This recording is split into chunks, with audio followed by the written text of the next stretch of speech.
সারির পেছনের দিকের 3 নম্বর বাইক থেকে পরবর্তী প্রশ্ন। হ্যাঁ ভাই, আপনি। শুভ সন্ধ্যা, আমি ডক্টর মাথু এবং creation.com এর সঙ্গে জড়িত, যা ক্রিয়েশন মিনিস্ট্রিজ ইন্টারন্যাশনালের অংশবিশেষ।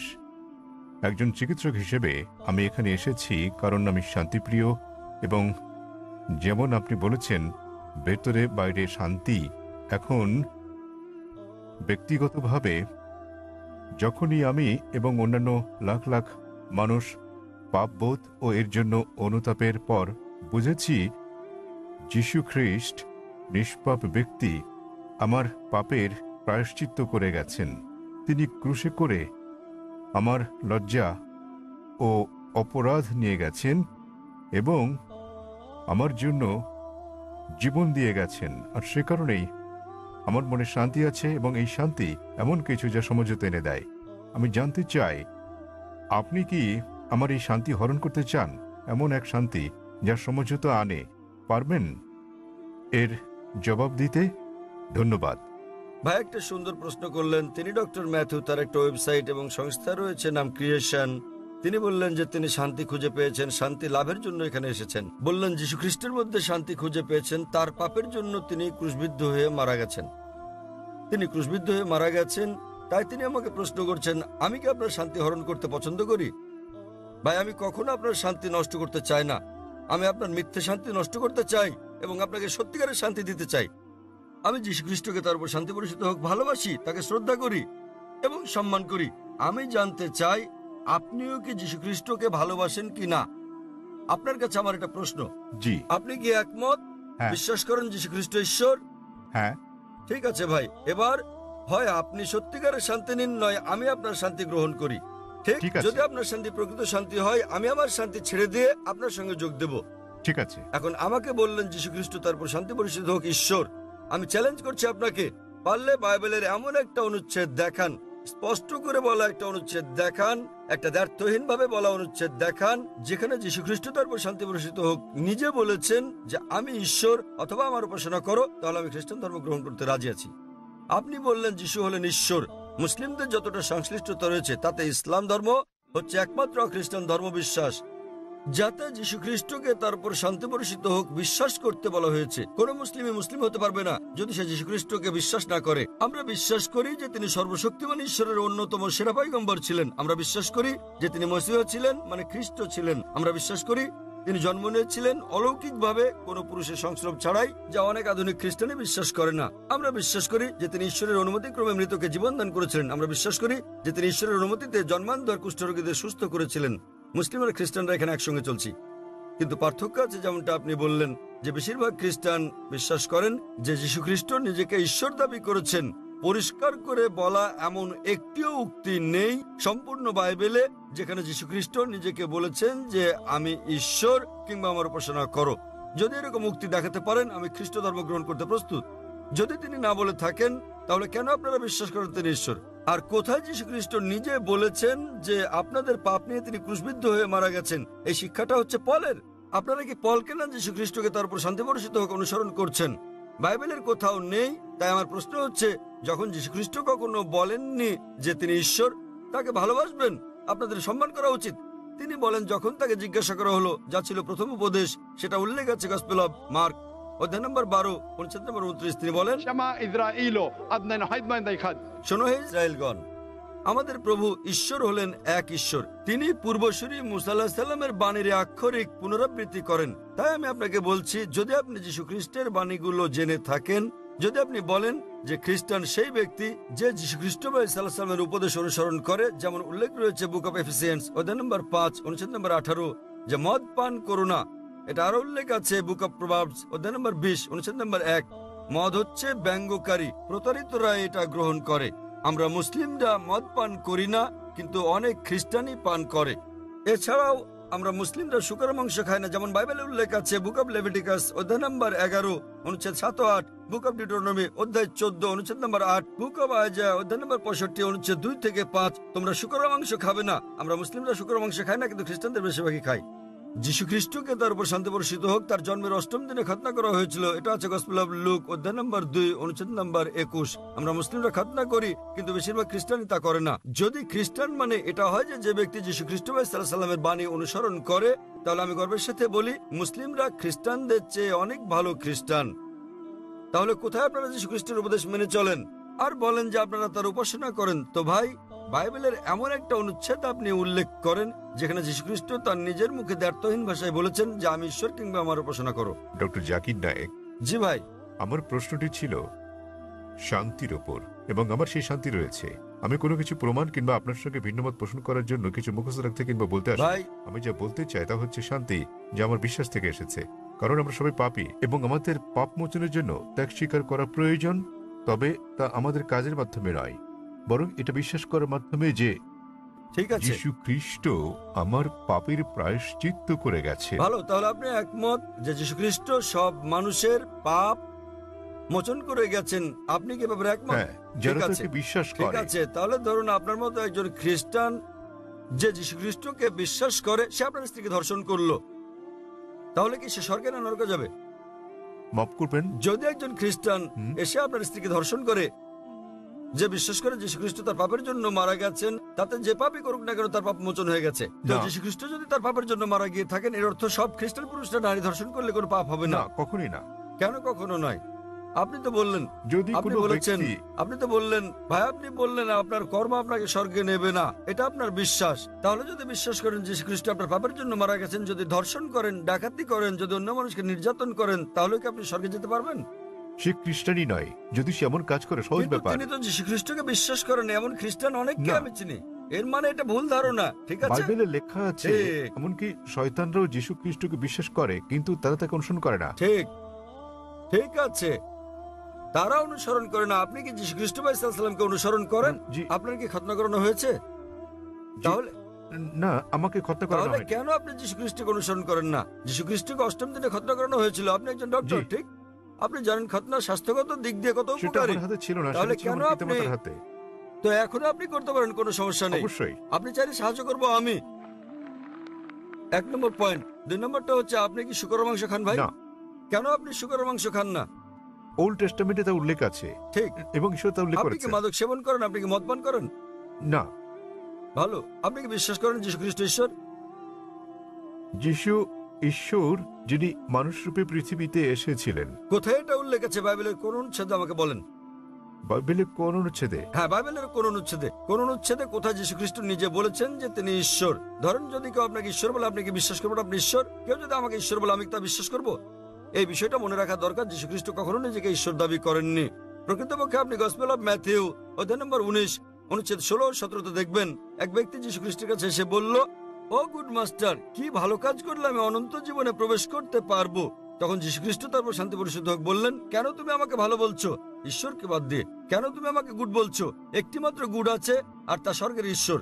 এবং তুমি যদি অনন্ত জীবন পেতে চাও, তাহলে উপদেশ বাণী মেনে চলো। তিনি কখনোই বলেননি যদি স্বর্গে যেতে চাও তোমরা আমাকে ঈশ্বর বলে বিশ্বাস করো। তিনি কখনো বলেননি যে তোমরা বিশ্বাস করো আমি তোমাদের পাপের জন্য মারা গেছি। তিনি বলেছেন যদি স্বর্গে যেতে চাও তাহলে উপদেশ বাণী মেনে চলো। আর এই উপদেশগুলো কি? ডাকাতি করো না, তোমরা মদ খেও না, প্রতিবেশীর স্ত্রীর প্রতি লালসা করো না। উপদেশ অনুযায়ী কাজ করলে তা তোমাকে স্বর্গে পৌঁছে দেবে। যীশুখ্রিস্ট কখনোই বলেননি যে তিনি ঈশ্বর ছিলেন। তাহলে আপনারা কেন বলছেন যে যীশুখ্রিস্ট তারপর শান্তি বর্ষিত হোক ঈশ্বর? আপনারা তার বাণী মানছেন না। আমি বলিনি যে যিশু ঈশ্বর, আমি বলেছি আমার মনে শান্তি আছে এবং এই শান্তি ভাগ করে নিতে চাই। ভাই, অনেক মানুষ আছে শয়তানের পূজা অর্চনা করার একটা দল আছে, আপনি কি জানেন? আপনি কি এ ব্যাপারে শয়তানের সচেতন? পূজা অর্চনা করার অনেক ঠিক, দল। তাই তারা শয়তানের পূজা করে শান্তি পায়, তবে তা মিথ্যে শান্তি। তাই তো আপনাকে মিথ্যে শান্তি থেকে বের করে নিয়ে এই সত্যিকারের শান্তি দিতে চাই আমি।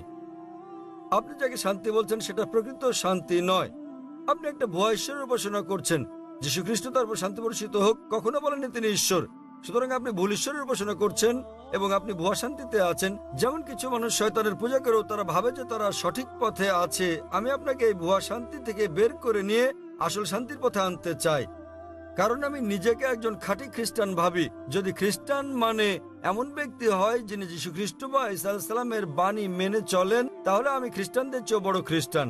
আপনি কি জানেন যীশু খ্রিস্ট তারপর শান্তি বর্ষিত হোক বলেন, গসপেল অফ জন অধ্যায় নম্বর 16 অনুচ্ছেদ 12 থেকে 14, তোমাদেরকে আমার অনেক কিছু বলার আছে, কিন্তু তোমরা এখন তা সহ্য করতে পারবে না। যখন সত্যের আত্মা আসবেন, তিনি তোমাদের সত্যের দিকে নিয়ে যাবেন। তিনি তোমাদেরকে ভবিষ্যতের নিদর্শন দেখাবেন, আমাকে গৌরবান্বিত করবেন। যীশু খ্রিস্টের পর কোন নবী ঈসা আলাইহিস সালামকে যীশু খ্রিস্টকে গৌরবান্বিত করেছেন? তিনি নবী মুহাম্মদ সাল্লাল্লাহু আলাইহি সাল্লাম। তাহলে নবী মুহাম্মদের আগমনের পূর্বাভাস, ভবিষ্যৎবাণী রয়েছে বাইবেলে, এমন অনেক উদ্ধৃতি রয়েছে। আপনার কাছে প্রশ্ন, কেন যীশু খ্রিস্ট বা ঈসা আলাইহিস সালামের নির্দেশগুলো মানেন না এবং কেন নবী মুহাম্মদ সাল্লাল্লাহু আলাইহি সাল্লামকে অনুসরণ করেন না? তাহলে আপনি কেমন খ্রিস্টান? আপনি কি বোঝাতে চেয়েছেন যে আমি খ্রিস্টানদের শিক্ষা অনুসরণ করি না? মোটেই তা নয়, আমি রেফারেন্স দিয়ে উদ্ধৃতি দিচ্ছি। বাড়ি ফিরে গিয়ে আপনি বাইবেল দেখেন, রেফারেন্স সহ। আমি সত্যিকারের খ্রিস্টান, আপনি খ্রিস্টান নন। যাচাই করা সহজ ভাই। সহজ, খুবই সহজ। আপনি যা বলছেন আমি তা উদ্ধৃতি দিয়ে বলছি, আপনি একটি উদ্ধৃতিও দিতে পারেননি। আমি খ্রিস্ট ধর্মবেত্তাদের চ্যালেঞ্জ করছি, আমি খ্রিস্ট ধর্মবেত্তাদের যে কাউকে চ্যালেঞ্জ করছি। আপনাদের ধর্মবেত্তাদের নিয়ে আসুন। যদি আপনি বলেন যে আপনার ধর্ম সম্পর্কে জ্ঞান নেই, তাহলে আপনার ধর্মবেত্তাদের নিয়ে আসুন, বিশ্বের শ্রেষ্ঠ, এবং আমরা সংলাপে বসবো। নিশ্চয়। তবে সে ব্যক্তিকে হতে হবে বিজ্ঞ, রাস্তাঘাটে জনতন লোক না, এমন ব্যক্তি যিনি মানুষকে আকৃষ্ট করতে পারেন, এমন ব্যক্তি যিনি পড়াশোনা করেছেন। আপনি ভারতের মধ্যে, বিশ্বের মধ্যে যিনি সবচেয়ে ভালো, তাকে নিয়ে আসুন, আমরা সংলাপ করব। জি, এবং স্যার। আপনি তাকে প্রশ্ন করতে পারেন। আমি যে সব প্রশ্ন করছি সেগুলো তাকে জিজ্ঞেস করুন যে বাইবেলের কোথায় উল্লেখ করা আছে কোন দ্ব্যর্থহীন উক্তি যেখানে যীশু খ্রিস্ট বা ঈসা আলাইহিস সালাম নিজে বলেছেন যে আমি ঈশ্বর অথবা আমার উপাসনা করো। আমি জাকির নায়েক অবিলম্বে আপনার এই কথা মেনে নেব। আপনি যদি বাইবেলের যে কোনো সংস্করণ থেকে দেখাতে পারেন কোন দ্ব্যর্থহীন উক্তি, কোন সুস্পষ্ট উক্তি যেখানে যীশু খ্রিস্ট বা ঈসা আলাইহিস সালাম নিজে বলেছেন যে আমি ঈশ্বর কিংবা আমার উপাসনা করো, তাহলে আমি তাকে ঈশ্বর মানব। তবে এমন একটি উক্তি নেই। সুতরাং আপনারা যা করছেন তা হচ্ছে যীশু খ্রিস্টের উপদেশগুলো আপনারা অনুসরণ করছেন না। এটা হচ্ছে চার্চের শিক্ষা, যীশু খ্রিস্টের তার উপর শান্তি বর্ষিত হোক নয়। তাই আমি আপনাকে অনুরোধ করি ভাই, দয়া করে মিথ্যা শান্তি ত্যাগ করুন এবং সত্যিকারের শান্তি গ্রহণ করুন। সত্যিকারের শান্তি হচ্ছে ঈশ্বরের কাছে আত্মসমর্পণ করা, সেই ঈশ্বর যিনি যীশু খ্রিস্ট বা ঈসা আলাইহিস সালামকে সৃষ্টি করেছেন, কোন ভুয়া দেবতা নয়। যীশু খ্রিস্ট বা ঈসা আলাইহিস সালাম ঈশ্বরের একজন পয়গম্বর ছিলেন, ঈশ্বর ছিলেন না। আশা করি উত্তরটা পেয়েছেন।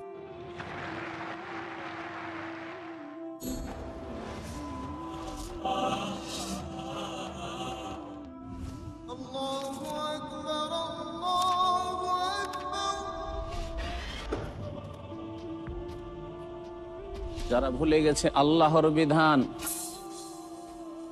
না পড়ে তুলে রেখে দিয়েছে আল কোরআন, কেমনে রক্ষা পাবে তাদের ঈমান? আমি মতিউর রহমান। শেখ মতিউর রহমান মদনী। ঈমানই পৌঁছাবে বান্দাকে আল্লাহর নিকটে। আসুন দেখুন ঈমানের মর্ম কথা। দেখুন ঈমানের খুঁটি সমূহ প্রতি বুধবার সন্ধ্যা 5টায় বা পুনঃ সম্প্রচার রাত 12টায় বাংলাদেশে পিস টিভি বাংলায়। Marriage or divorce? What's Islamic ruling? Nikah. Solution or problem? Heaven or hell? There is a misconception. You choose. Beauty, wealth, family status, virtue. Decide what you want. Decide your choice. Be sad or be happy. It's your choice. Join Dr. Zakir Naik. দেখুন অর্ধাঙ্গিনী নাতিত্বাঙ্গিনী প্রতি রবিবার রাত 7:30টায় বা পুনঃ সম্প্রচার সকাল 9:30টায় বাংলাদেশে piece TV বাংলায়।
বাংলা, মানবতার সমাধান।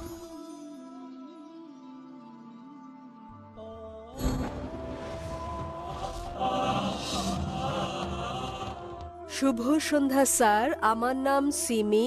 আমার প্রশ্ন, ইসলামে কেন নারীদেরকে তাদের স্বামীকে তালাক দেওয়ার অনুমতি দেয়া হয়নি? বোন প্রশ্ন করলেন যে কেন নারীদেরকে স্বামীকে তালাকের অনুমতি দেওয়া হয়নি। তালাক প্রসঙ্গে বলতে গেলে বোন, বিস্তৃতভাবে আপনি তালাককে 5 ক্যাটাগরিতে ভাগ করতে পারেন।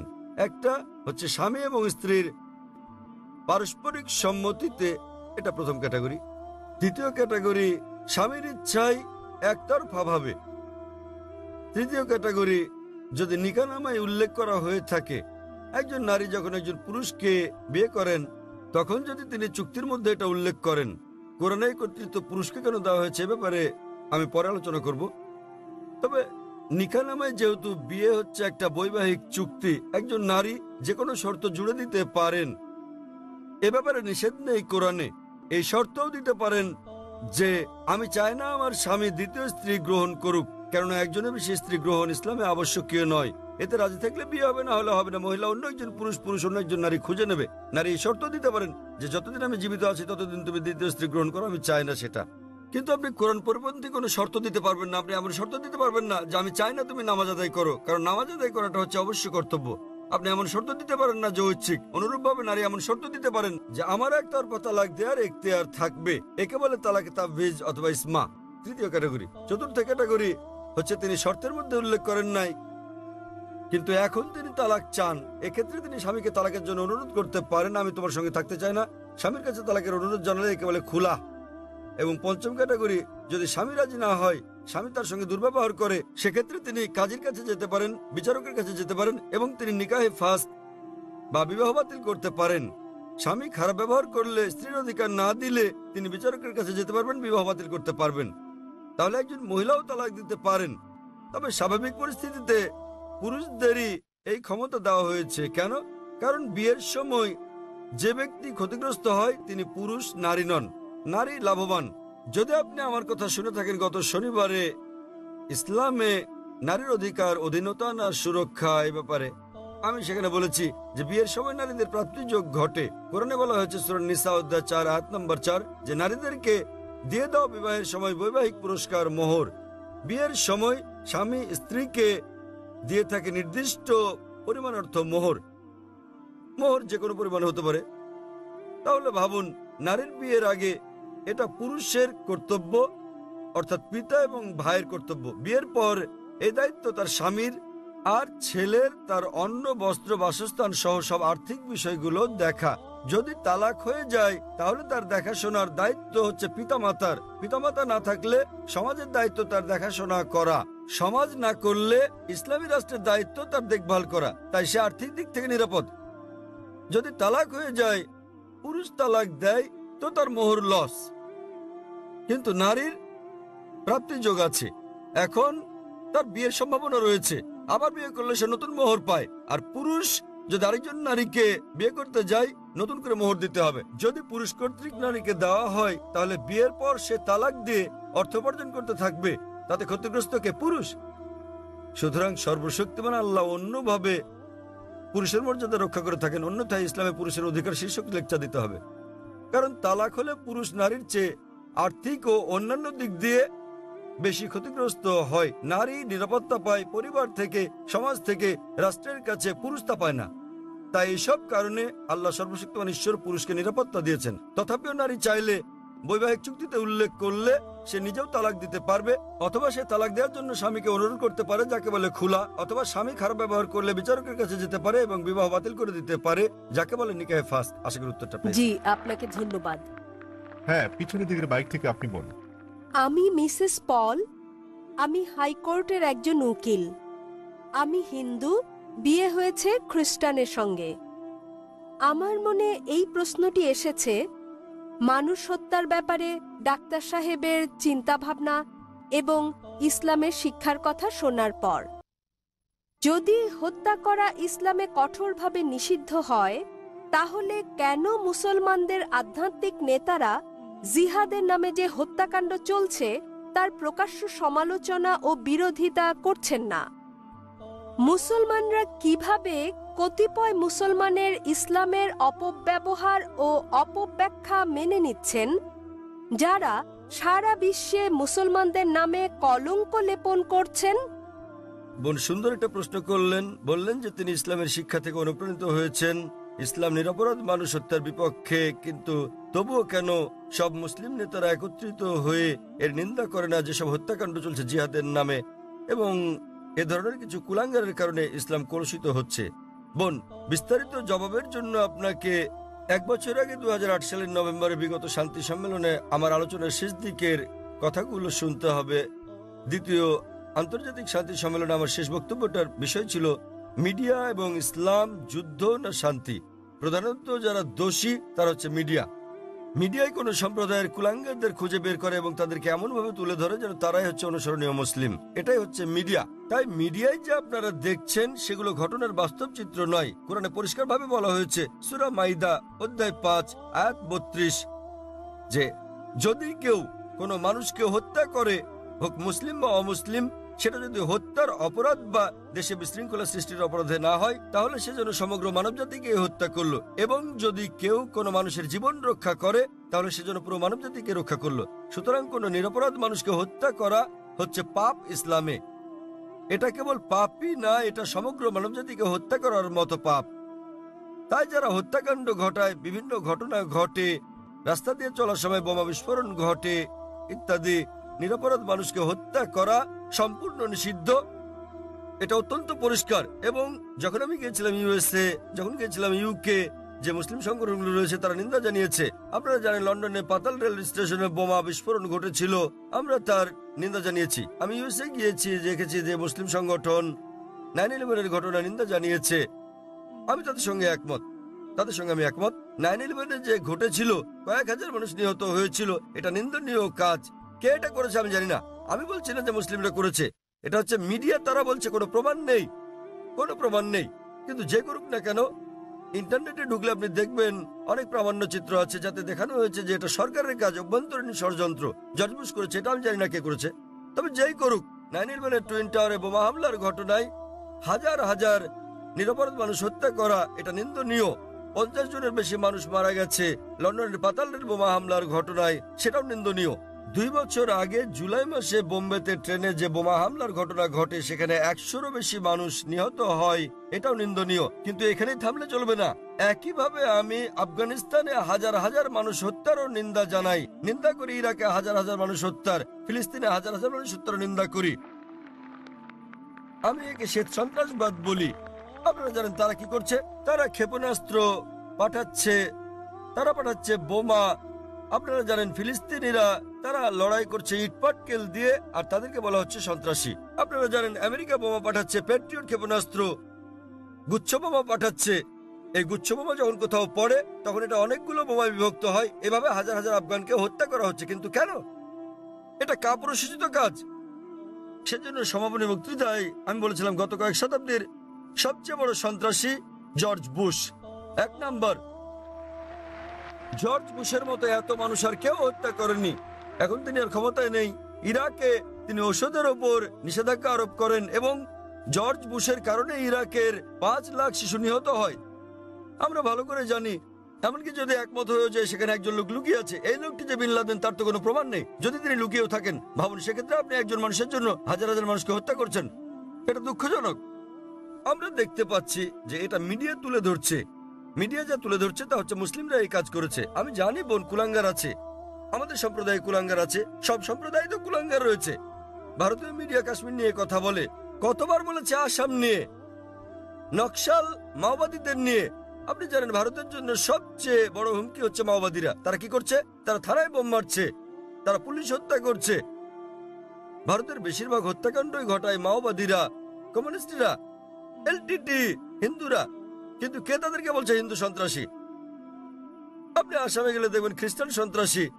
হিন্দুরা যখন সন্ত্রাস করে তখন আপনারা বলেন এলটিটিই, লিবারেশন তামিল টাইগার্স ইলম। আপনি যুক্তরাজ্যে গেলে দেখবেন আইআরএ, আইরিশ রিপাবলিকান আর্মি, তারা ক্যাথলিক।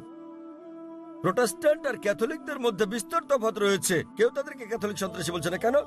তাহলে আমরা কি দেখছি?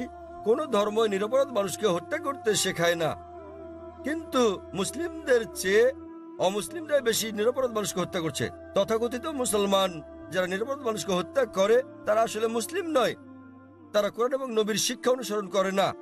কিন্তু মিডিয়া কি করছে? তারা এইসব কুলাঙ্গারদের খুঁজে বের করে তাদেরকে অনুসরণীয় মুসলিম হিসেবে তুলে ধরছে। তাই প্রথমে দোষ দিতে হবে মিডিয়াকে। মিডিয়া বানাতে পারে কালোকে সাদা, দিনকে রাত, হিরোকে ভিলেন, ভিলেনকে হিরো। আপনি আমার লেকচার শুনতে পারেন সন্ত্রাস কি মুসলিমদের একচেটিয়া, তাহলে বিস্তারিত জানতে পারবেন ইনশাআল্লাহ। ধন্যবাদ।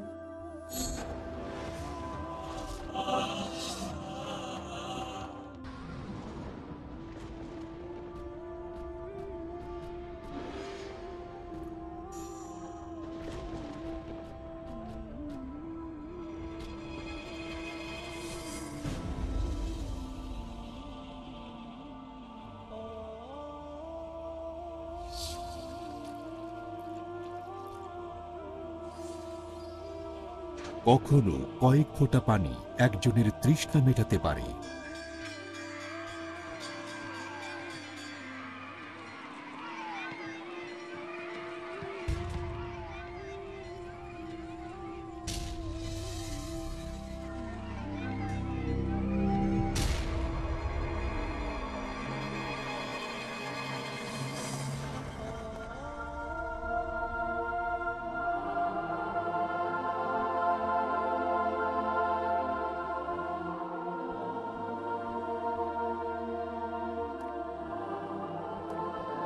কখনো একটি সাহায্যের হাত মানুষের মুখে হাসি ফোটাতে পারে।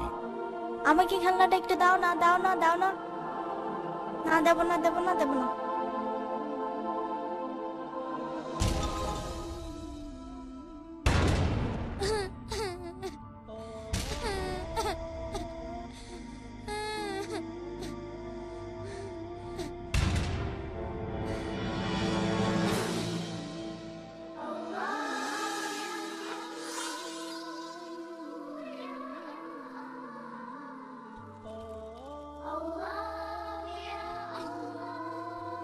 কখনো সামান্য একটি উপহার হতে পারে মহামূল্যবান।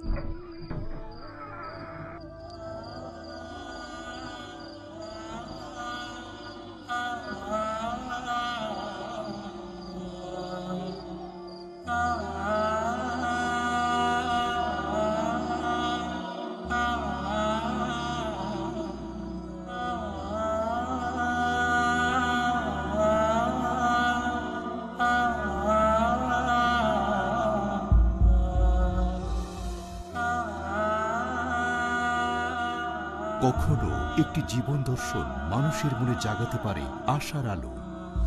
তবে আমাদের জীবনের সবচেয়ে গুরুত্বপূর্ণ হলো পেছনে ফেলে আসা আমাদের পদচিহ্ন।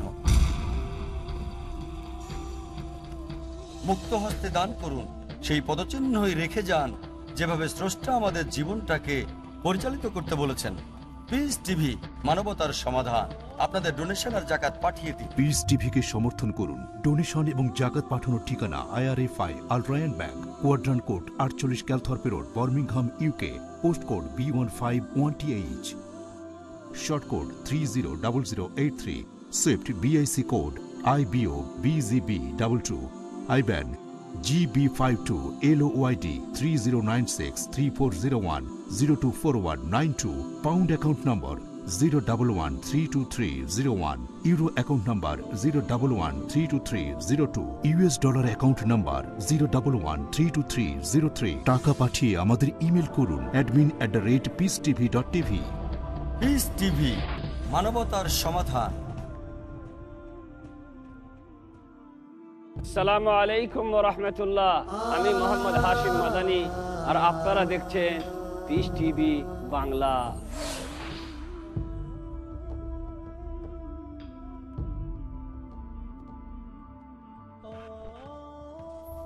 শেখ বদরুদ্দোজা নদভী পাপের রাস্তা ছেড়ে মন্দ থেকে মুখ ফিরিয়ে চলতে হবে সরল পথে স্বর্গের পানে যেতে। যারা গুনাহ থেকে জীবন বাঁচায় পরে মুমিন হওয়ার হক আদায়। আল্লাহর শাস্তি থেকে বাঁচার উপায় খুঁজতে ইসলামে অপরাধের শাস্তি প্রতি সোমবার সন্ধ্যা 5টায় বা পুনঃ সম্প্রচার রাত 12টায় বাংলাদেশে পিস টিভি বাংলায়।